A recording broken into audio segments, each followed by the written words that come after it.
नमस्कार, आपके साथ मैं हूं मीनाक्षी रजत और आप देख रहे हैं इंडिया डेली, जहां बात आज युद्ध विराम की हो रही है। खबर ये आ रही है कि सीज फायर के बाद ट्रंप ने बड़ा बयान जारी कर दिया है। उनकी तरफ से बयान क्या दिया गया है वो आपको बता देती हूं।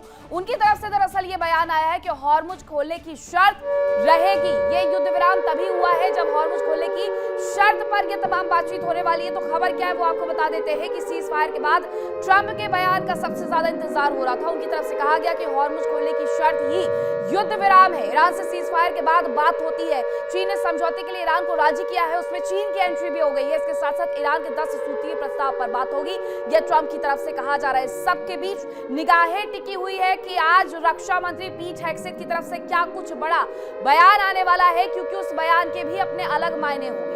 चीन ने जरूर इसमें एंट्री कर ली है और बताया यह जा रहा है कि चीन ने समझौते के लिए ईरान को राजी किया है, ट्रंप को राजी किया है, क्योंकि चीन और ईरान एक लंबे वक्त से साझेदार की भूमिका में रहे हैं। ऐसे में ईरान को मनाने की जो जिम्मेदारी है वो चीन को दी गई थी। अब एक और खबर आ रही है, उसका रुख कर लेते हैं। खबर यह है कि ईरानी यूरेनियम के मुद्दे पर ट्रंप ने बड़ा बयान दे दिया है। अब क्या बयान दिया गया है वो जरा जान लीजिए। ये कहा गया है कि सही तरीके से इसे संभाला जाएगा। यूरेनियम, इनरिच्ड यूरेनियम, जिसकी बार बार ये बातचीत हो रही थी कि आखिरकार वो इनरिच्ड यूरेनियम कहाँ है। ईरान के बातचीत तक यहाँ चीन लेकर के आया है। डोनाल्ड ट्रंप ने यह भी स्वीकार कर लिया है। ईरान से सीज फायर अमेरिका की समग्र जीत है, ट्रंप ये कह रहे हैं। उनका कहना है कि हमारे जितने भी पॉइंट्स थे ईरान के अंदर के वो हमने हासिल कर लिए हैं और अब हमें बात कूटनीति के तरीके से करनी होगी। हमारे जो सैन्य ऑपरेशन थे वो पूरे हो चुके हैं ईरान के अंदर, अब कूटनीति के टेबल पर आना होगा। इस सबके बीच में 10 तारीख को इस्लामाबाद में बातचीत होनी है, लेकिन सबसे बड़ा सवाल यही खड़ा हुआ है कि इस युद्ध में सिर्फ ट्रंप अकेले नहीं थे, बल्कि इजराइल भी साथ में था। वो इजराइल जिसे पाकिस्तान पूरी तरीके से मान्यता तक नहीं देता है, तो क्या वो इजराइल मानेगा इस बातचीत के टेबल पर आने के लिए? ट्रंप और ईरान की बातचीत हो जाने का मतलब, सीज फायर हो जाने का मतलब ये नहीं है कि ये युद्ध समाप्त हो चुका है। अगर कोई ये सोच करके बैठा हुआ है तो ये बिल्कुल गलत होगा, क्योंकि सीज फायर का ऐलान तो पिछले दिनों किया गया था। 10 दिन के बावजूद उसके रुक रुक करके हमले होते रहे। 2 हफ्ते का सीज फायर किया गया है, लेकिन इजराइल का जरा वो बयान याद करिए जिसमें ये कहा गया था इजराइल की तरफ से कि अमेरिका नहीं बल्कि इजरायली डिफेंस फोर्स ये तय करेगी कि आखिरकार इस युद्ध की समाप्ति कब होनी है। उसके ये सिर्फ शब्द नहीं थे, बल्कि सीधे सीधे उस तरफ ये इशारे थे कि अगर आगे आने वाले वक्त में ऐसा कुछ भी होता है तो फिर हम पूरी कमान संभालेंगे। ईरानी यूरेनियम के मुद्दे पर ट्रंप ने कहा है कि हम इसे सही तरीके से संभालेंगे। तो ये 2 खबरें हैं जिसके माध्यम से आज थोड़ी सी पूरी दुनिया को शांति जरूर मिल गई होगी, जो ये सोच करके बैठे हुए थे कि कल जब सुबह के 6:30 बजे होंगे तब पता नहीं कौन सा सूरज ईरान के लिए निकल करके सामने आएगा। लेकिन अमेरिका की तरफ से साफ तौर पर 2 हफ्ते की सीज फायर की बात कह दी गई और सीज फायर के बाद दुनिया भर ने सांसें लेना फिर से एक बार शुरू कर दिया है, जो अटकी हुई थी। इसके साथ शेयर बाजार में जबरदस्त उछाल हर जगह देखने को मिल रहा है। बहुत सारी शर्तें हैं, 10 सूत्रीय शर्तों की बात ईरान कर रहा है। 15 सूत्रीय शर्तें जो तैयार की गई है वो अमेरिका की तरफ से की गई है। इन सब के बीच क्या ये फाइनल काउंटडाउन है सीज फायर का? ये सबसे बड़ा सवाल है। मलिका हमारे साथ जुड़ी हुई है, विदेश मामलों की जानकार है। मलिका, इस पूरे मुद्दे पर आप सुबह से चर्चा भी कर रही है हमारे साथ, और अब मैं ये जानना चाहूंगी कि ये 2 हफ्ते का सीज फायर क्या सच में ये युद्ध विराम होगा? क्योंकि पिछले बार जब 10 दिन का सीज फायर हुआ उस सब के बीच में हमने देखा था बहुत सारे हमले किए गए थे, लेकिन क्या ये हमले अब नहीं होंगे?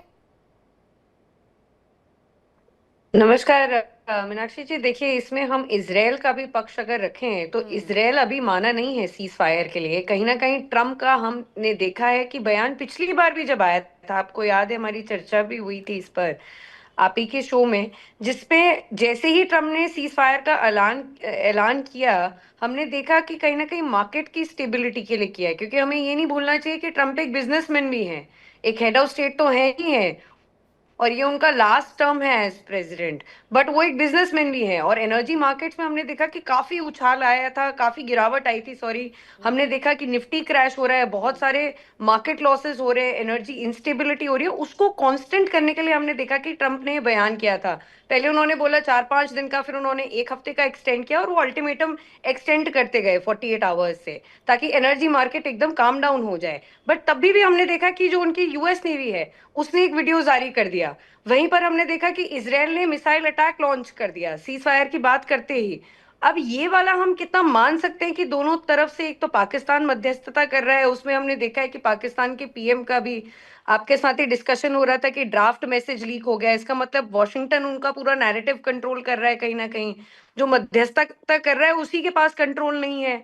तो ये सब एक कंफ्यूजन की जो स्टेट आ रही है, बार बार ये बयान बदल रहे हैं, बार बार इसराइल नहीं मान रहा है जैसी एक डील स्ट्राइक हो रही है, क्योंकि इसराइल को ये डर है कि जैसे ही एक डील स्ट्राइक होती है तो जो उसका मकसद था कि ईरान को सीरिया 2.2 बनाने का, वो पूरा नहीं हो पाएगा और Iran might come out even stronger. तो हम देख रहे हैं कंफ्यूजन बहुत ज्यादा चल रहा है जियोपॉलिटिकल एरना में, मीनाक्षी जी। बिल्कुल, लेकिन इसके साथ अब जो सबकी निगाह है वो इस बात पर टिकी हुई है। बिल्कुल सही कहा आपने, अमेरिका किस तरीके से मार्केट को कंट्रोल करता है ये जरा हमें देखना होगा। पिछले बार किस तरीके से मार्केट पूरा डाउन चला गया था, इस बार जैसे ही घोषणा होती है कि 2 हफ्ते का सीज फायर हो गया, मार्केट भी अपने आप अप हो गया है, हर जगह हम देख रहे हैं। और अभी थोड़ी देर बाद जब बाजार खुल जाएगा तो उसके बाद और ज्यादा स्थिति स्पष्ट हो जाएगी। लेकिन अभी की अगर मैं बात करूं तो एक बयान में आपको याद दिलवाती हूं मलिका, जो इजरायल की तरफ से कहा गया था कि ये अमेरिका तय नहीं करेगा कि ये युद्ध कब रुकेगा, ये इजरायली डिफेंस फोर्स तय करेगी कि ये युद्ध कब समाप्त होगा। अमेरिका का ये कह देना कि सीज फायर हो गया है, अमेरिका का ये कह देना कि ईरान का ये कह देना कि हिजबुल्ला हूती पर हमला नहीं होना चाहिए, अमेरिका ने मान लिया, लेकिन हिजबुल्ला और हूती पर सबसे बड़े हमले तो इजरायल की तरफ से किए जा रहे थे। इजरायल क्या शांत बैठ जाएगा? निगाहें तो इस पर भी होनी चाहिए हमारी। कहीं ना कहीं अभी इसराइल पीएम का हम नेतन्याहू का एक ट्वीट आया है और बयान भी आए हैं कि लेबनान में फायरिंग नहीं रुकेगी, अटैक नहीं रुकेगा। हमने देखा कि सदर्न लेबनान को एक पूरा ब्रिज उड़ा दिया ताकि सदर्न लेबनान और नदर्न लेबनान के जो एक बीच में एक लिंक था, एक इंफ्रास्ट्रक्चर था, एक ब्रिज के रूप में जो दोनों को कनेक्ट करता था, इसराइल ने वो खत्म कर दिया।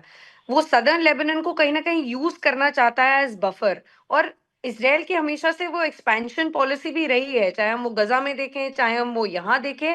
और वो जैसे ही डील स्ट्राइक होती है, आपको याद होगा मीनाक्षी जी, जैसे ही बाइडेन ट्रम्प ने 2018 में स्क्रैप किया था जॉइंट जो कॉम्प्रिहेंसिव प्लान था, ओबामा के टाइम में जो 2015 में साइन किया था ईरान और ओबामा के प्रेसिडेंशियल टाइम में यूएस ने उसको स्क्रैप कर दिया था। यूएस ने जैसे ही ट्रम्प पावर में आए थे, बाइडेन ने जैसे ही पावर में आए वो चाहते थे कि ठीक ठाक हो जाए ईरान के साथ, बट वैसे ही 2021 में अटैक कर दिया।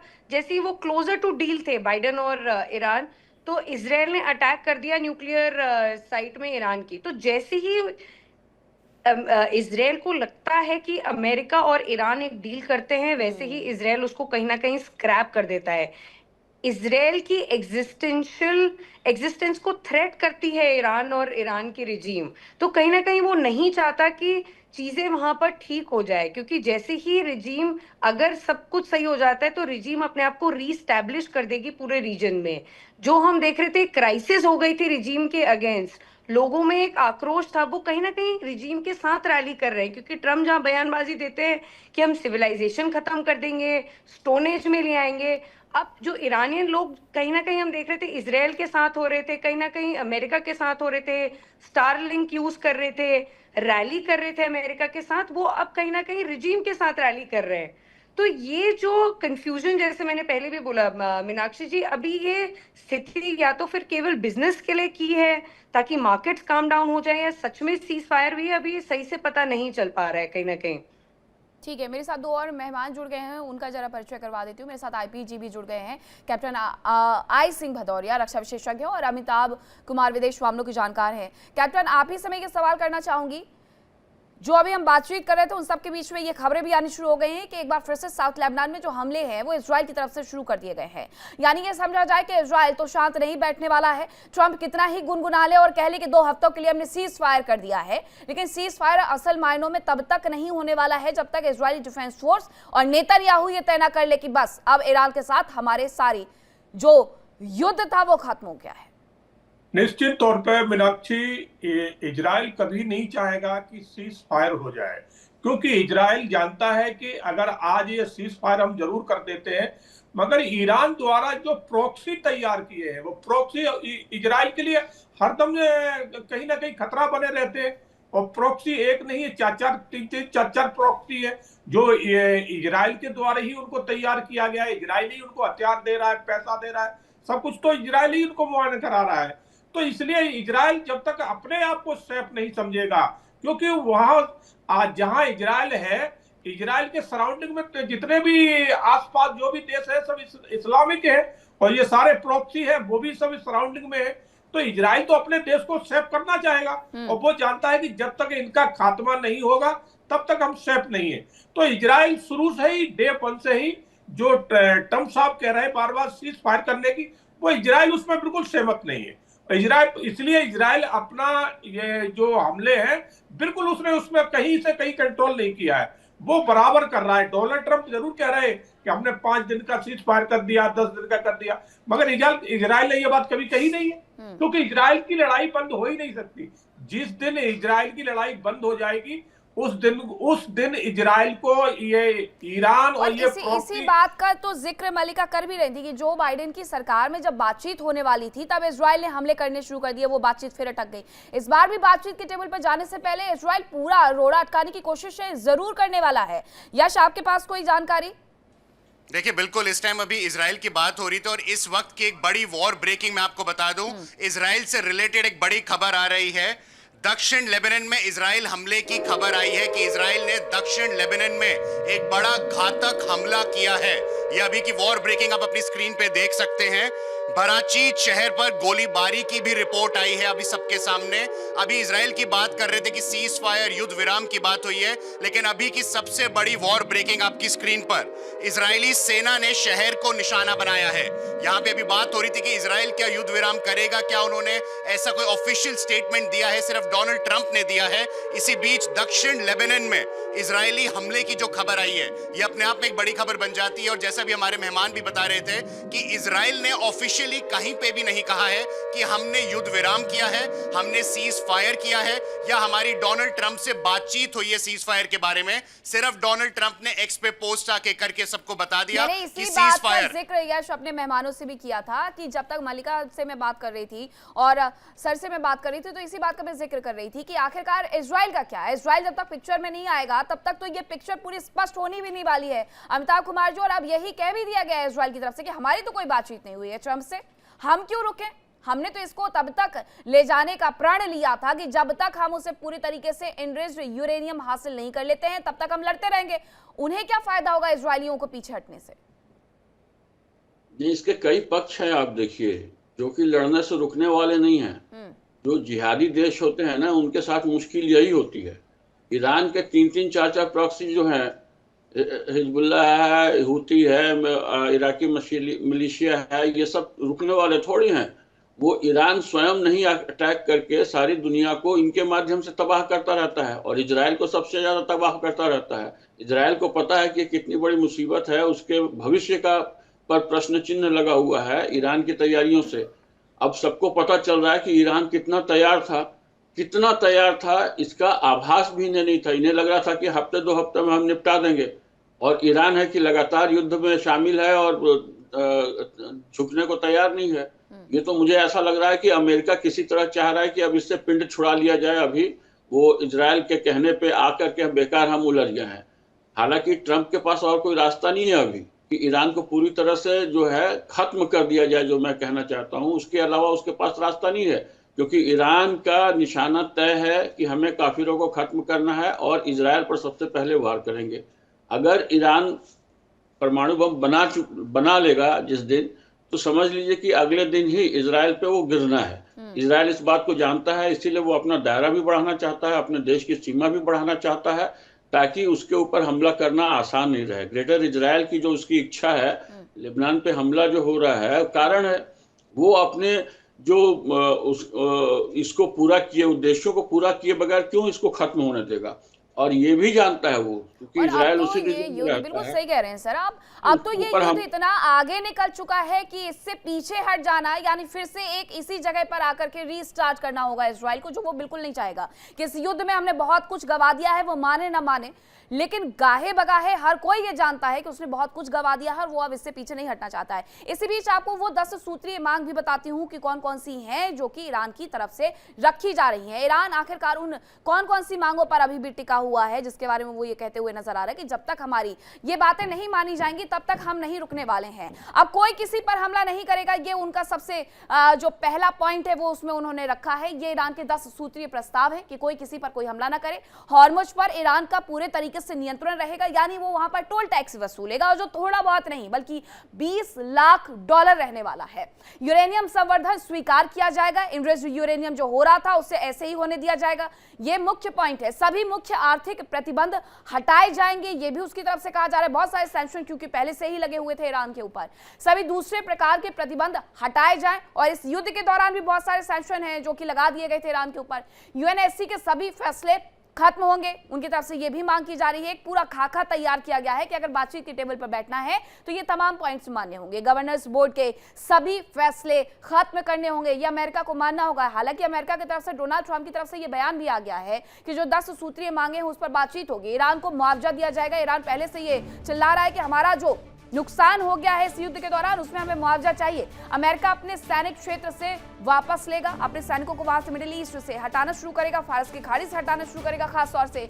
तो ये उसकी 10 सूत्रीय प्रस्ताव हैं जो उसने रखे हैं। हिजबुल्लाह के खिलाफ जंग भी खत्म हो जाएगी, उसके जितने भी प्रॉक्सी हैं उसके खिलाफ भी ये जंग खत्म होनी चाहिए, कोई किसी पर हमला नहीं करेगा। तो ये तमाम ऐसे पॉइंट्स थे जिसके बारे में हम बातचीत कर रहे थे। अब अगर इन तमाम पॉइंट्स के बारे में ये देखा जाए मल्लिका कि ये 10 पॉइंट तो रख दिए गए हैं, डोनाल्ड ट्रंप की तरफ से भी ये कह दिया गया है कि इन 10 पॉइंट्स पर हम बातचीत करने वाले हैं। लेकिन क्या आपको लगता है कि यूरेनियम संवर्धन से लेकर के जो ये टोल टैक्स लगाने वाली बातें आ रही हैं, ये अमेरिका को स्वीकार होंगी, अमेरिका इस पर सहमत हो जाएगा?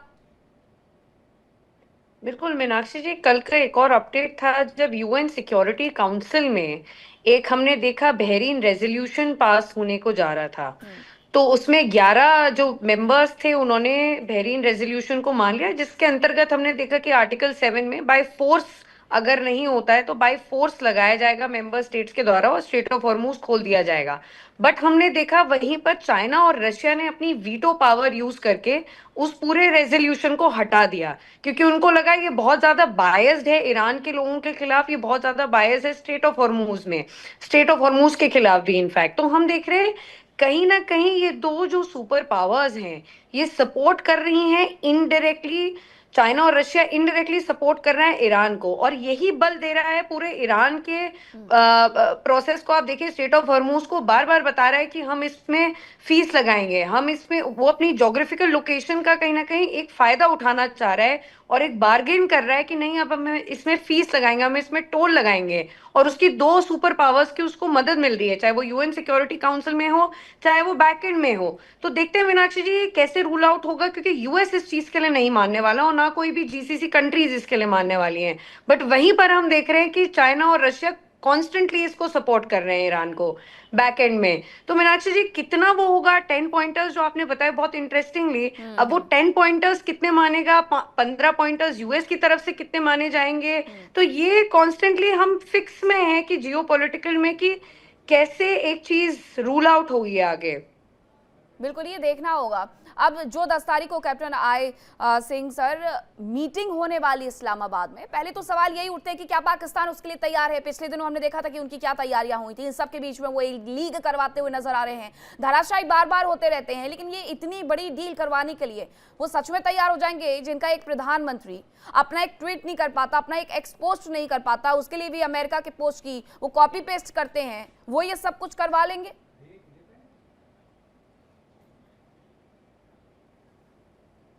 कैप्टन आप अनम्यूट करिएगा प्लीज। बिल्कुल मीनाक्षी, ना तो पाकिस्तान इस योग्य है, ना पाकिस्तान की इतनी कोई खास इमेज है जो उसके ऊपर ना तो ईरान विश्वास कर सकता है ना ही अमेरिका कर सकता है। मगर अब वो अपनी तरफ से ये सब कुछ करने की, दूसरे वहां की इस जनता है पाकिस्तान की, वो भी इस चीज के लिए सहमत नहीं है, क्योंकि उसकी वहां पाकिस्तान की जो आम जनता है उसका झुकाव सीधा सीधा कहीं ना कहीं ईरान के फेवर में है। मगर जो वहां की जो सरकार है, हुक्मरान है, उनका जो है ना ट्रंप के साथ जुड़े रहना है, क्योंकि ट्रंप से बार बार उन्हें कहीं ना कहीं अनुदान मिलता रहता है।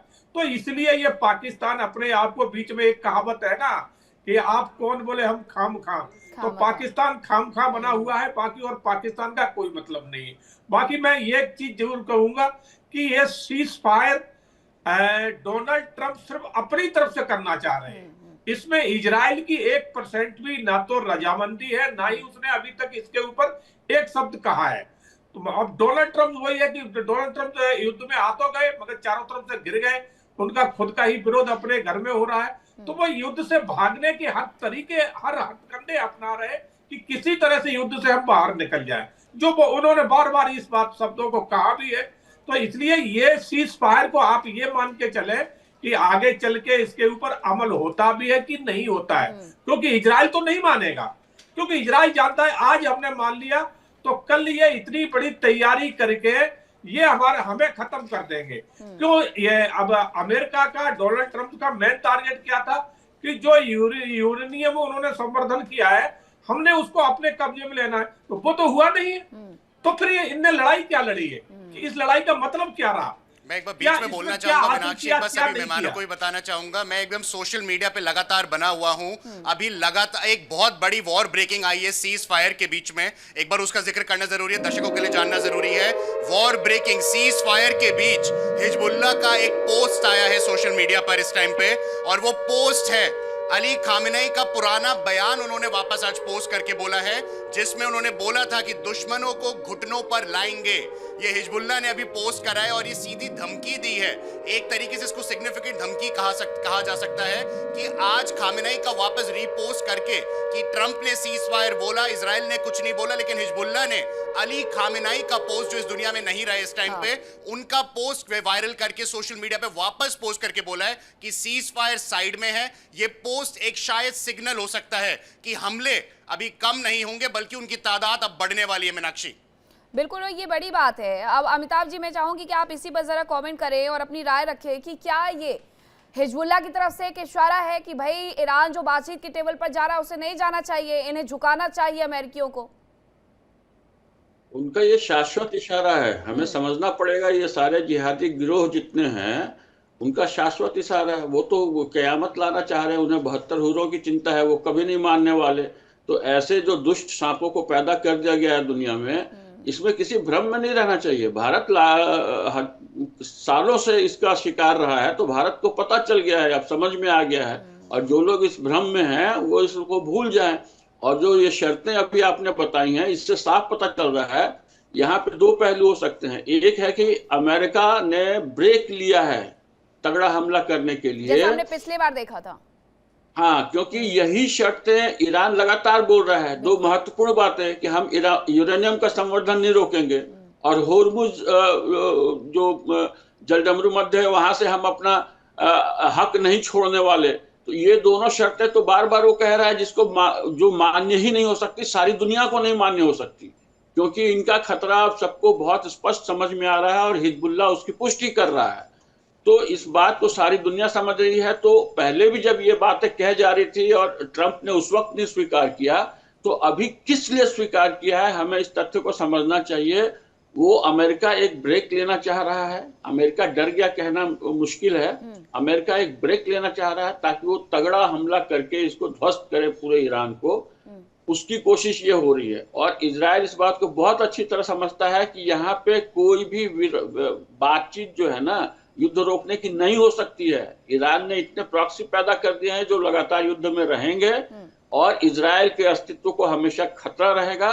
और अगर ये संधि पे किसी तरह मानने की बात करते हैं तो अमेरिका दोषी होगा सारी दुनिया में, एक जो सारी दुनिया को परेशान करने के लिए, और होर्मुज जो जलडमरू मध्य है उसको ईरान के हाथों में सौंपने के लिए, ये तय है। बिल्कुल। और अभी जो एक भारी भरकम टोल लगाने की बात कही जा रही है यहाँ पर, आपको लगता है मलिका कि इसके बाद भी अमेरिका को मान जाना चाहिए? अमेरिका कैसे और ईरान कैसे ये तय कर सकता है कि पूरी दुनिया को वहां पर गुजरने के लिए 20 मिलियन डॉलर देने होंगे, 20 लाख डॉलर देने होंगे? अच्छा खासा पैसा वो वसूल रहे हैं। बिल्कुल मीनाक्षी जी, ये बिल्कुल अलाउड नहीं होना चाहिए, बिकॉज कहीं ना कहीं देखिए वो जोग्राफिकली वहां पर स्ट्रेटेजिकली लोकेटेड है और इसका मतलब ये नहीं है कि हम उसका एडवांटेज दें। कहीं ना कहीं ऐसे तो हर एक कंट्री अपने स्ट्रेटेजिक लोकेशंस में ऐसे ही टोल लगाने लग जाएंगे, उसका फायदा उठाने लग जाएंगे। ये जब आज तक नहीं हुआ, इंटरनेशनल मैरीटाइम बॉर्डर्स भी कुछ नाम की चीज होती है, इंटरनेशनल लॉ नाम की कुछ चीज होती है। कहीं ना कहीं हमने देखा कि ठीक है, यूएस माइट इज राइट की तरफ चला, बट इसका मतलब ये नहीं है कि आप भी वही करने लग जाएं जिसका आप शुरुआत से खंडन कर रहे हैं। तो ईरान देखिए इसमें अपना अपर हैंड रखना चाहता है, कहीं ना कहीं वो चाहता है कि हम यूएस की इकोनॉमी को हिट करें, हम ग्लोबल इकोनॉमी को हिट करें, ताकि उसके बाद हम पर कभी सोचे ही ना यूएस ना इजराइल कभी सोच ही ना पाए हम पर अटैक करने का। बट अब वो कहीं ना कहीं इसमें हम देख रहे हैं कि एडवांटेज भी लेना चाह रहा है। तो ये मीनाक्षी जी बहुत गलत है, इसका खंडन करते हैं, और वो रेड लाइन क्रॉस नहीं करनी चाहिए ईरान ने भी। अच्छा, ये वो स्वेज कैनाल की तरह व्यवस्था तो नहीं चाह रहे हैं कि स्वेज कैनाल में जिस तरीके से इजिप्ट टैक्स वसूलता है वैसा हमें भी मिलना चाहिए? बिल्कुल मीनाक्षी जी, ये कहीं ना कहीं वही चाहते हैं और इसी को बार बार कर रहे हैं, बट इसके लिए कोई भी नहीं मानेगा, ना जीसीसी कंट्रीज मानेंगे इसके लिए, ना डोनाल्ड ट्रंप मानेंगे, ना इजराइल मानेगा। इस चीज के लिए कोई भी नहीं मानेगा, क्योंकि फिर तो आप काफी सिलेक्टिव हो जाएंगे कि आप किसका पास करने देंगे, कौन टोल दे पाएगा। इंश्योरेंस अब हम देख रहे हैं कि बहुत ज्यादा इंक्रीज हो रहा है, फ्रेट चार्जेस इंक्रीज हो रहे हैं। वहां पर जितनी भी अमेरिकन बड़ी कंपनीज हैं आज के टाइम में शिप्स को इंश्योरेंस ही प्रोवाइड नहीं कर पा रहे हैं। इंश्योरेंस बहुत ज्यादा ओवर द टॉप चला गया है। तो ये कहीं ना कहीं और ग्लोबल क्राइसिस की तरफ हम जाते रहेंगे अगर ये बिल्कुल। ये तो टोल भी लग जाए महंगाई तो। बम जो आप कह रहे हो कि कहीं कुछ नहीं होगा, सारी चीजें ठीक हो जाएंगी, तो आप तो पूरी पूरी महंगाई की तैयारी पूरी दुनिया में करवा रहे हैं कि हम $20 बिलियन लेंगे वहां से, जो सामान जाकर जाएगा वहां से, और उसके बाद बाकियों पर भी हम वो थोप देंगे। अब खबर ये क्या आ रही है वो मैं आपको बता देती हूँ। खबर ये है कि सीज फायर के बाद ट्रंप को लेकर के जानकारी मिली है कि नेटो के महासचिव से वो मुलाकात करेंगे। मार्क रूटे से आज मुलाकात करने वाले हैं राष्ट्रपति ट्रंप, जो अभी तक नेटो को कागजी शेर करार देते रहे हैं। उसके बाद अब वो नेटो के ही महासचिव से मुलाकात करने वाले हैं। इस पर निगाहें रहेंगी कि नेटो के महासचिव से इस दौरान जब ये सीज फायर का घोषणा किया गया है तो बातचीत करने का क्या मतलब है, इसके क्या मायने निकलेंगे। मार्क रूटे से आज जो ये मुलाकात होगी तो उसमें क्या कुछ रहेगा उसके बारे में भी हम आपको बताएंगे। कैप्टन, इन सब के बीच में नेटो के महासचिव से जाकर के मुलाकात करना, जैसे आज तक ये कागजी शेर चिल्लाते रहे हैं, क्यों जरूरी हो गया है अमेरिका के लिए? बिल्कुल मीनाक्षी, इस पे डोनाल्ड ट्रंप की कहीं ना कहीं सोच होगी, क्योंकि जब युद्ध शुरू हुआ था तो डोनाल्ड ट्रंप को शायद ये बिल्कुल अंदेशा नहीं था कि नेटो उनके साथ में नहीं आएगा, मगर उन्हें मालूम था कि नेटो हमारे साथ रहेगा, क्योंकि हर एक युद्ध में नेटो इनके साथ में रहा है, चाहे वो ईरान का रहा हो, चाहे अफगानिस्तान इराक हो, अफगानिस्तान जहां भी हुआ है नेटो इनके साथ में रहा है। तो उन्हें लगता था कि इसमें भी नेटो साथ में रहेगा, मगर नेटो इसमें साथ में नहीं आया। कहीं ना कहीं आपस में इनकी जो मनमुटाव हुए उसका साफ दिखाई दिया। इंग्लैंड ने भी मना कर दिया कि हम अपने हवाई स्पेस आपको यूज नहीं करने देंगे। तो ऐसी बहुत सी चीजें आई, तो डोनाल्ड ट्रंप को लग रहा है कि अगर ईरान अपनी शर्तों पे ही बात करना चाह रहा है तो हम नेटो से इस विषय में पूरी बात रखें कि क्या हम इस पे उनकी बातों को माने या ना माने। तो नेटो को वो किसी ना किसी तरह से अपने फेवर में लेके फिर अगली रणनीति बनाने के लिए डोनाल्ड ट्रंप सोच रहे हैं। मेरी जो अपनी सोच है वो तो यही है कि नेटो को वो अपने फेवर में लेके और अगली रणनीति बनाना चाह रहे हैं। बात भी सही है कि स्टेट ऑफ हॉर्मोन्स के ऊपर अगर शर्तें लगाई जाएंगी, वहां से टोल वसूल किया जाएगा, तो ये तो कोई मतलब नहीं रहा। फिर तो वहां वो एक तरह से वहां का खलीफा बन के बैठ जाएगा कि हमने किससे कितना लेना है, किसको निकलने देना है, किसको रोक देना है। तो ये तो फिर उसकी मनमर्जी हो जाएगी, ये तो फिर उसको खुली छूट मिल जाएगी। तो ये कहीं से कहीं ठीक नहीं है। बिल्कुल जी मीनाक्षी जी। अब कुछ खबरें और आ रही हैं, उसका जरा रुक कर लेते हैं। जब ये बातचीत हो रही है कि सीज फायर हो गया तो इजरायली मीडिया क्या दावा कर रही है। इजरायली मीडिया के हवाले से बड़ी खबर ये है कि सीज फायर से पहले ट्रंप और नेतन्याहू की बातचीत हुई है। ट्रंप नेतन्याहू के फोन पर यह बातचीत हुई है, ये उनकी तरफ से कहा जा रहा है। हालांकि इन सब के बीच में एक बयान नेतन्याहू का यह भी आया कि लेबनान में कोई सीज फायर नहीं होगा। तो फिर सीज फायर को लेकर के आखिरकार दोनों ही नेताओं के बीच में बातचीत क्या हुई और क्या उस पर जाकर के दोनों में राजी हुआ है, ये अभी तक कुछ भी क्लैरिफाई नहीं किया गया है। लेकिन ये जरूर इजरायली मीडिया कहते हुए नजर आ रहा है कि ट्रंप और नेतन्याहू के बीच में फोन पर बातचीत हुई थी। अमिताभ जी, दो बातें हैं। पहली बात ये कि फोन पर बातचीत हुई, दूसरी तरफ नेतन्याहू का ऐलान कि लेबनान में हम कोई सीज फायर नहीं करने वाले हैं। तो क्या ये यूएस ईरान युद्ध विराम पर भी पाबंदी लगाएगा? सवाल खड़े कर रहा है। ये तो कंफर्म हो रहा है, जब वो ईरान पे हमले को नहीं कह रहा है तो बातचीत हुई है, तो उसने इस पे ही खाली अपना राजीनामा दिया होगा कि भाई मैं जो आतंकी संगठन है उनको नहीं छोड़ूंगा, क्योंकि उनके साथ तो कोई युद्ध विराम की बात हो ही नहीं सकती है। देश के साथ युद्ध विराम की बात हो रही है तो ईरान के साथ हो रही है तो हम रोक देंगे, ये तय है कि बातचीत हुई है। लेकिन ये जानता है कि ये जो आतंकी संगठन है इनके साथ युद्ध विराम का कोई मतलब नहीं होता, इसलिए उसने कहा कि लेबनान पे हमले जारी रहेंगे। वो ठीक कह रहा है। और ये जो नेटो से मुलाकात की बातचीत हो रही है, तो अब ये स्पष्ट हो गया है कि ये अपनी शक्ति बढ़ाने के लिए और देशों को, नेटो देशों को साथ लेने की अमेरिका की कोशिश है, और इसीलिए वो बीच में एक ऐसा फंदा छोड़ के जा रहे हैं कि जल डमरू मध्य पे ईरान का भी कब्जा रहेगा, उस पर राजी होकर संधि के लिए या बातचीत के लिए वो तैयार हो रहे हैं। मुझे लगता है कहीं ना कहीं इस पॉइंट को लेकर के नेटो देशों में बहुत नाराजगी होगी, उसको भुनाने की कोशिश करने जा रहे हैं कि आप हमारे साथ आओ ईरान को खत्म करने के लिए, तभी जो है यह संभव हो पाएगा। अकेले मैं नहीं मार पा रहा हूं, उनका कहने का सीधा सीधा मतलब ये है। अगर नेटो देश के साथ उनकी संधि हो जाती, क्योंकि कोई भी देश नहीं चाहेगा कि ईरान वहां पे पैसा वसूले, क्योंकि इससे हमेशा के लिए एक नया ट्रेंड शुरू हो गया। 1982 में जो समुद्री सीमाओं को खुला रखने के लिए और सारे 170 देशों के बीच जो बातचीत हुई थी, ये उसका घोर उल्लंघन होने जा रहा है अगर ईरान के हाथ में जल डमरू मध्य हमने छोड़ दिया, क्योंकि ये अन्य देशों को भी प्रेरित करेगा कि आप भी जहां जहां संभव है वहां पे टोल लगाना शुरू कर दीजिए। बिल्कुल बिल्कुल यही होगा। अलमंडेव को लेकर के हूती तक ये कहने लग जाएगा कल के दिन। तो सर, ईरान तो चलिए देश के तौर पर कह रहा है कि हमें जो मिलेगा हम वो ओमान के साथ भी बांट लेंगे, मेडिटेरियन लाइन के, उन्हें थोड़ी तो लाज रखनी होगी। लेकिन कल के दिन हूती भी उठ करके ये कह दे कि हम भी अलमंडेव पर ये चाहते हैं, तो हर देश को थोड़ी, या फिर हर ये प्रॉक्सी को थोड़ी ना जाकर के कोई भी देश पैसे बांटते फिरेगा कि हाँ ठीक है आप भी ले लो, आप भी ले लो, महंगाई का बम और फोड़ते जाओ। खबर यह है कि इराक में कुवैत के दूतावास पर हमला कर दिया गया है। प्रदर्शनकारियों ने ये दूतावास पर हमला किया है। कुवैत से इराक पर यूएस ने मिसाइल हमला किया था, कुवैत से किया गया था इराक पर। कुवैत से इराक पर जो हमला हुआ उसके बाद लोगों में नाराजगी है और ये हमले किए जा रहे हैं। मिडिल ईस्ट में समीकरण लगातार बिगड़ते जा रहे हैं। एक युद्ध की शुरुआत हुई जो कि ईरान के साथ हुई, लेकिन उसमें बाकी देश भी पिसते हुए नजर आ रहे हैं। मलिका, ये बिल्कुल वैसा ही है कि आटे के साथ साथ गेहूं के साथ साथ घुन भी पिसता है, और ये इन तमाम देशों का हाल आज वही हो रखा है। अब जरा ये बताइएगा कि ट्रंप तो अपने घर में पूरे तरीके से घिरे हुए नजर आते हैं। 85 सांसद है जो कि कह रहे हैं कि ट्रंप को अब गद्दी से हटा देना चाहिए, उनका इस्तीफा लेना चाहिए। उसके बीच में आर्टिकल 25 की बातें होने लगती हैं। इन सब के बीच में एक तस्वीर मिडिल ईस्ट से और आती है कि वहां पर दूतावास पर अब हमले किए जा रहे हैं। ये जो अपने घर में घिरते जा रहे हैं ट्रंप, 85 सांसद जब उनसे इस्तीफा मांग रहे हैं, तो यही तो वजह नहीं है कि थोड़ा कुछ दिन के लिए और बैकआउट कर लेते हैं, फिर से तैयारी करेंगे और फिर से आ जाएंगे? देखिए मीनाक्षी जी, कहीं ना कहीं ट्रम्प को पता है कि उनका ये लास्ट टर्म है। हम पहले देखते थे ये वही जेडी वैंस है, आपको याद होगा, जो 2023 में जिनका ट्वीट बड़ा पॉपुलर हुआ था कि इन्होंने, जहां वो बात करते हैं कि अमेरिका हमेशा से कैसे इन्वॉल्व रहा है कोई ना कोई वॉर में। उन्होंने इराक वॉर का क्रिटिसिज्म किया था कि कैसे उसमें $1 ट्रिलियन खर्च हो गए थे। और जेडी वैंस का आप देखिए बहुत कम वो दिख रहे हैं आते हुए मीडिया में, या वॉर के खिलाफ कुछ बोलते हुए, या वॉर को क्रिटिसाइज करते हुए, या ट्रम्प के साथ भी इनफैक्ट बहुत कम दिख रहे हैं जेडी वैंस, क्योंकि इनका पूरा ये पूरा एंटी वॉर रहे हैं।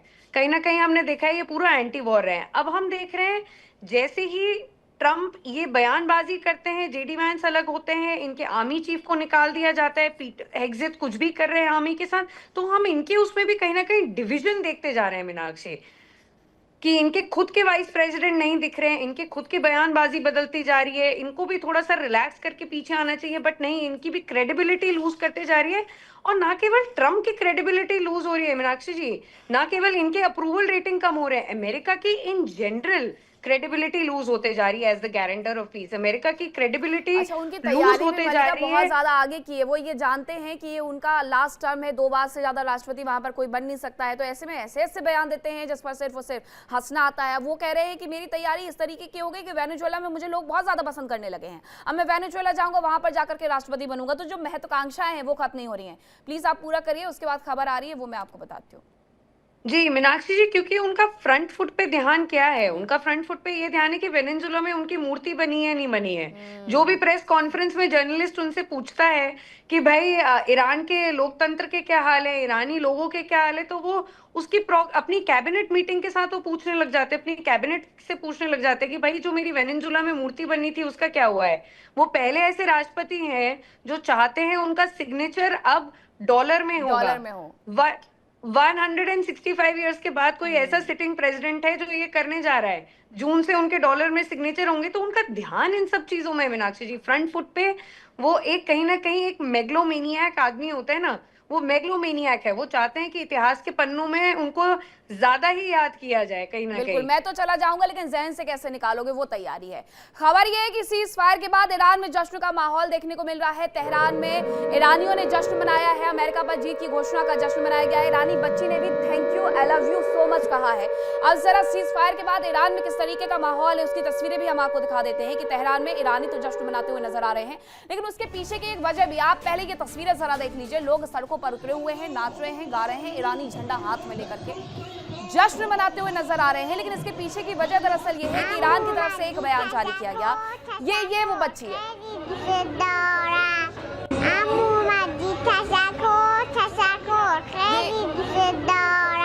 ये अपनी भाषा में I love you so much कहते हुए नजर आ रही है। ये उसकी तरफ से कहा जाता है और ये उसका अब वीडियो जबरदस्त तरीके से वायरल हो रहा है। लेकिन लोग ये खुशियां मना क्यों रहे हैं, जरा वो मैं आपको समझा दूं। लोग ये खुशियां इसलिए मनाते हुए नजर आ रहे हैं क्योंकि ईरान की तरफ से ये कहा गया कि अमेरिका गिड़गिड़ा रहा था सीज फायर के लिए।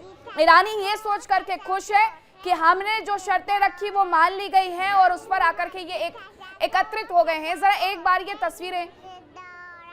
ये तस्वीरें फुल फ्रेम भी दिखा देते हैं कि किस तरीके से सड़कों पर जश्न है, नाचने गाने का।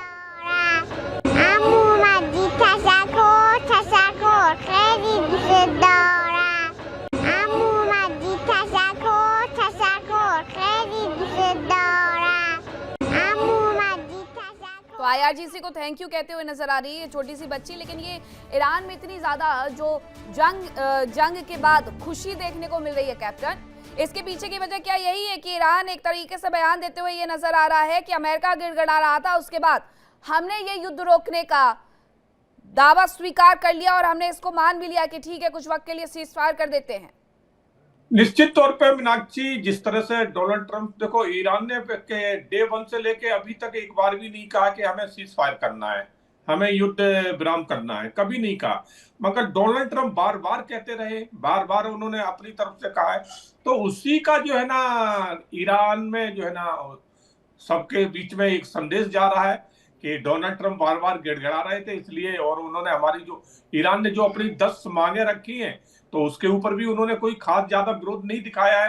हालांकि बाद में वो कितनी मानी जाएगी नहीं मानी जाएगी वो बात बाद की है, मगर फिलहाल तो उसके ऊपर उन्होंने कोई ऑब्जेक्शन नहीं किया है। तो ईरान को वही चीज एक लग रही है कि हम जो है ना इस जंग में हर तरह से जीत गए हैं और अमेरिका हमारी शर्तें भी मान रहा है और अमेरिका ने ही इस चीज का प्रस्ताव रखा है शांति का कि युद्ध विराम किया जाए। तो इसलिए वहां के आम जनता में ये संदेश क्या है, तो इस हिसाब से वो जश्न मना रहे हैं। अमेरिका अपने खुद ही कामों से शुरुआत भी वही करते हैं और फिर बीच में अपने आप ही अपना सब कुछ बिगाड़ लेते हैं। मगर यहाँ पर जो संदेश इजराइल दे रहा है वो बिल्कुल क्लियर है। उसने कह दिया कि जितने भी आतंकी हैं, संगठन हैं, जहां जहां ये रह रहे वहां पर कोई हमले रुकेंगे नहीं, वो कंटिन्यू चल रहेंगे। इसलिए वो आज ज्यादा से ज्यादा आप देखिए कि अपने हमले जारी रखे हैं। तो उसका संदेश क्लियर है ना, उसने अभी तक कोई रजामंदी दी है। अभी जैसे इजरायली मीडिया के माध्यम जैसे आप बता रहे थे कि डोनाल्ड ट्रंप से नेतन्याहू की जो चर्चा हुई है, तो अब बाद में पता चलेगा कि क्या चर्चा हुई है। चर्चा यही हुई होगी, नेतन्याहू बिल्कुल साफ कह रहे होंगे कि किसी शर्तों पे ये युद्ध नहीं रोका जा सकता, क्योंकि ये यूती अगर आज रोक देते हैं तो कल यूती हमास ये इजराइल के लिए बहुत बड़ा खतरा साबित होंगे और ईरान खुल के इनका सहयोग करता है। तो इस बात को इजराइल समझ रहा है कि अगर वो उसने अपने देश को बचाना है और वहां पर बने रहना है तो इनको खत्म करना पड़ेगा, क्योंकि इनके अंदर जो कट्टरता है वो सिर्फ एक है कि जो इस्लाम को नहीं मानता उसको जीने का अधिकार नहीं है। इन कट्टरवादियों की यही सोच है। और ईरान का जो शासक अभी फिलहाल है, जब से वहां खैमेनेई आए थे तब से वहां कट्टरता बहुत ज्यादा बढ़ चुकी है।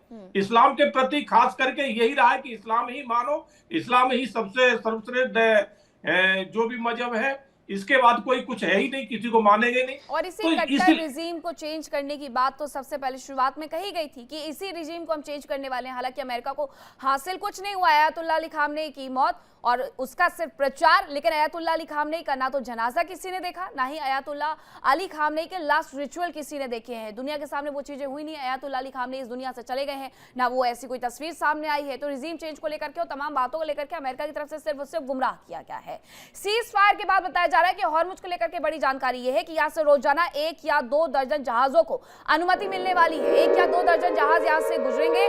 महायुद्ध के दौरान हॉर्मुज को बंद कर दिया गया था, लेकिन अब ये कहा गया है ईरान की तरफ से कि वो इसे खोलेगा। खोलने के साथ साथ 1 या 2 दर्जन जहाजों को वो अनुमति देगा कि वो हॉर्मुज से जा सकते हैं। हालांकि कुछ देशों को उसकी तरफ से रियायत भी दी गई थी कि वो देश वहां से अपने जहाजों को लेकर के जा सकते हैं, लेकिन इन सब के बीच में कुछ देशों के जहाज जो अटके हुए थे उसे लेकर के भी एक बड़ा ऐलान कर दिया गया है ईरान की तरफ से कि वहां से हॉर्मुज से ये जहाज भी जा सकते हैं। अमिताभ जी, अब जैसे ही इस बात का ऐलान होता है कि 2 हफ्तों के लिए इस युद्ध में युद्ध विराम रहने वाला है, सीज फायर रहने वाला है, उसी के साथ कच्चे तेल के दाम गिर जाते हैं। सेंसेक्स और निफ्टी में भारी उछाल देखने को मिलता है। मार्केट बहुत अच्छा ओपन हुआ है आज। इस सब के बीच में जहाजों को अनुमति दे दी गई है, यानी कुछ दिनों के लिए तो उछाल आ गया है। कहीं ऐसा तो नहीं है कि बस कुछ दिन की खुशी है और उसके बाद ये 14-15 दिन पूरे होते होते सब कुछ तबाह वापस से।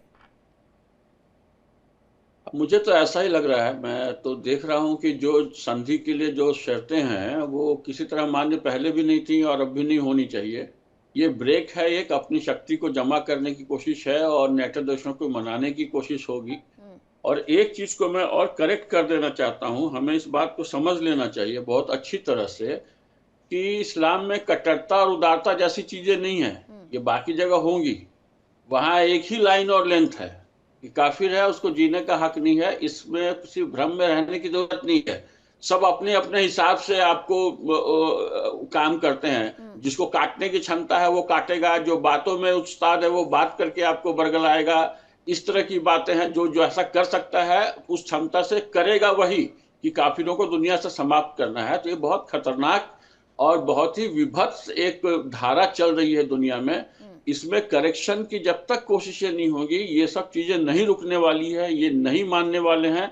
या तो समुद्र जो तेल का जो खेल जो चल रहा है, एनर्जी का दूसरे सोर्सेस इतने मजबूत हो जाएं, इतने बढ़िया हो जाएं कि दुनिया को तेल की जरूरत ना पड़े, और इनके पास तब जब सूखा आएगा पैसों का तब जाकर के ये कुछ रुक सकता है, नहीं तो ये रुकने वाला नहीं है। और अभी जो स्थितियां हैं, देखिए चीन और रूस वो भी चाह रहे हैं कि ये संघर्ष बना रहे, क्योंकि जिस तरीके से रशिया को इन्होंने उलझा करके यूक्रेन के साथ कमजोर करने की कोशिश की है, अब ये दोनों मिल करके, चीन और रूस मिल करके अमेरिका को कमजोर करने के लिए ईरान को युद्ध को जिंदा रखना चाहते हैं। वो ईरान को पूरा सपोर्ट दे रहे हैं। ऐसा नहीं है कि ईरान अकेला ही लड़ रहा है, उसको पीछे से सपोर्ट मिल रहा है। तो ये युद्ध मुझे तो कहीं रुकता नहीं नजर आ रहा। बिल्कुल सही कहा आपने, क्योंकि जब सबसे पहले हॉर्मुज को बंद करने की बारी आई और हॉर्मुज से ये कहा गया कि नहीं चीन और रशिया के जहाज जाएंगे। अब तो चीन और रशिया के जहाज जाएंगे तो सिर्फ गैस और तेल थोड़ी लेकर के जाएंगे, बहुत सारा कुछ वहां पर छोड़ करके भी तो आएंगे उसके बदले में। खबर ये आ रही है कि व्हाइट हाउस की प्रेस सचिव कैरोलिन लेविट का बयान सामने आया। उन्होंने कहा कि ईरान के साथ आमने सामने की बातचीत पर विचार चल रहा है। आमने सामने की बातचीत अभी हालांकि पक्की नहीं हुई है, लेविट ये भी कहते हुए नजर आ रही है। कैरोलिन लेविट इनका पूरा नाम है, व्हाइट हाउस की प्रेस सचिव है। लगातार वो बताती रहती है कि आखिरकार अब आज क्या नया। अब उनकी तरफ से ये बताया गया कि आमने सामने की बातचीत अभी पक्की नहीं है। ईरान के साथ आमने सामने की बातचीत पर विचार चल रहा है। मलिका, क्या मायने निकाले जाए, विचार चल रहा है, बातचीत अभी पक्की नहीं है, तो क्या ये जो राउंड टेबल टॉक पहले से चल रही थी, जो हमने देखा था ओमान की मध्यस्थता में, तो ये उस तरीके की बातचीत नहीं होगी? उस वक्त विटकॉफ आमने सामने थे, दूसरी तरफ से उनके विदेश मंत्री ईरान के बार बार आ रहे थे। तो क्या ये बातचीत आमने सामने की इस तरीके से ना होकर के किसी और तरीके से होने वाली है? देखिए मीनाक्षी जी, फाइनली एक रिलीफ ये होगा कि सोशल मीडिया से डिप्लोमेसी बाहर निकलेगी। कहीं ना कहीं जो ट्रम्प ने एक डिप्लोमेसी का माध्यम सोशल मीडिया बना दिया कि जब भी हम सुबह उठते हैं तो हम नोटिफिकेशन देखते हैं कि अच्छा अब ट्रम्प ने क्या बोला है, अब क्या नया हो गया है, क्या सीज फायर हो गया है या कहीं पर उन्होंने बॉम्ब डाल दिया है, कहीं मिसाइल अटैक कर दिया है। तो आजकल की 21st सेंचुरी में मीनाक्षी जी डिप्लोमेसी जो पहले टेबल में बैठकर हुआ करती थी, एक बयानबाजी ओपनली इतनी नहीं आती थी या क्रिटिसिज्म इतना ओपनली नहीं आता था, कहीं ना कहीं हम एक अभद्र भाषा का यूज भी देखते हैं जो ट्रम्प ने परसों यूज किया है ईरान के लिए। चाहे हम रिजीम से हम अग्री नहीं करते हैं आज के टाइम में, मैं रिजीम से अग्री नहीं करती हूँ, बट एक हेड ऑफ स्टेट, एक सुपर पावर जो एक सोशल मीडिया के थ्रू डिप्लोमेसी कर रहा था, चलिए हम ये देख रहे हैं कि कहीं ना कहीं वो बंद होके अब एक क्लोज डोर एक मीटिंग हो गई। पहले भी हमने देखा कि पाकिस्तान में एक क्लोज डोर मीटिंग हुई है जिसमें ईरानियन डेलीगेशन आया है, अमेरिका से डेलीगेशन आया है, मध्यस्थता की टॉक्स चल रही है, कहीं ना कहीं सुपर पावर की तरफ से भी काफी लोग आए हैं और बातचीत चल रही है, ऑनगोइंग बातचीत चल रही है। बट ईरान ने ये सब दावे खारिज किए टाइम एंड अगेन कि हम कोई बातचीत के लिए तैयार नहीं है। तो अब ये बातचीत का क्या एक रूम में डिस्कशन होगा, पाकिस्तान में डिस्कशन होगा, लोकेशन क्या होगी, अभी तक ये कहीं भी आउट नहीं हुआ है। और ये मध्यस्थता कौन करवाएगा ये भी अभी तक आउट नहीं हुआ है, क्या वो खाड़ी के देश करवाएंगे, पाकिस्तान करवाएगा, कौन करवाएगा। तो ये इसमें देखने के लिए होगा मीनाक्षी, क्योंकि ये समझ में कहीं ना कहीं बहुत कंफ्यूजन की स्थिति है। जैसे मल्लिका जी, इंटरैक्ट मैं आपको करना चाहूंगी। मीनाक्षी, एक अपडेट आ रहा है, जरा आपको बता दूं, ईरान के विदेश मंत्री इरागची की तरफ से बड़ा स्टेटमेंट आया है। ईरान के विदेश मंत्री इरागची की तरफ से बड़ा बयान, 2 हफ्तों तक हॉर्मुज से जहाजों की आवाजाही होगी, ये व्यवस्था ईरान की सहमति के साथ लागू होगी और ईरान की शर्तों को, ईरान की बातों को, ईरान की कंडीशंस को बाकी मुल्कों को मानना होगा। ये बड़ी खबर आपको बता रहे हॉर्मुज को लेकर आ रही है। ईरान के विदेश मंत्री का स्टेटमेंट, 2 हफ्तों तक, ये स्पेसिफिक किया है कि 2 हफ्तों तक यहां पर अगर देखें हॉर्मुज से जहाजों की आवाजाही होगी, ये व्यवस्था ईरान की सहमति के साथ लागू होगी और बाकी मुल्कों को मानना होगा। यानी कहीं ना कहीं ये ईरान ने साफ कर दिया कि 2 हफ्तों का जिक्र यहाँ पे स्पेसिफिकली किया गया है, यानी कि 2 हफ्तों के बाद मुमकिन है ये स्थिति जो है वो बदल भी सकती है। फिलहाल 2 हफ्तों के लिए ये व्यवस्था जो है 2 वो हफ्ते की व्यवस्था लागू रहने वाली है। भी इसीलिए गई है क्योंकि जब तक अमेरिका की तरफ से कोई बड़ा स्टैंड नहीं लिया जाता है, यानी कि वो हमले करते हुए नजर नहीं आते हैं, तब तक वो भी पीछे हटने के लिए तैयार है। लेकिन कर्नल देव आनंद, मैं आपसे ये समझना चाहूंगी कि इस पूरे युद्ध के में, ठीक है ईरान को नुकसान हुआ, अमेरिका को भी नुकसान हुआ, लेकिन बाकी दुनिया इस नुकसान की भरपाई क्यों करे? अगर इन्होंने 2 हफ्ते के लिए कह दिया कि हॉर्मुज से आप जहाज गुजरने देंगे, तो आप उसके लिए बाकायदा $2 मिलियन भी तो ले रहे हैं, वो बाकी दुनिया क्यों आकर के भरे? जी नमस्कार। आप बिल्कुल मैं आपसे सहमत हूं कि जो ईरान के जो अभी पावर सेंटर है जिसने ये बताया है कि 2 वीक, मैं आपसे सहमत हूं, दुनिया इसकी क्यों भरपाई करे। और जहां तक इस युद्ध के अंदर अब ये जो पॉज जिसकी चर्चा कर रहे हैं, युद्ध विराम तो नहीं मानता हूं मैं, ये पॉज ही एक तरीके से। इस पॉज के अंदर ईरान ने तो बिल्कुल साफ कर दिया कि भाई हॉर्मुज में 2 वीक के लिए खोलूंगा, मेरी शर्तों पे खोलूंगा, वो कितना टैक्स लेगा नहीं लेगा। आप देखिए इस पूरी लड़ाई से पहले ईरान का कोई कंट्रोल की बात ही नहीं होती थी, हॉर्मुज एक अंतरराष्ट्रीय पैसेज माना जाता था।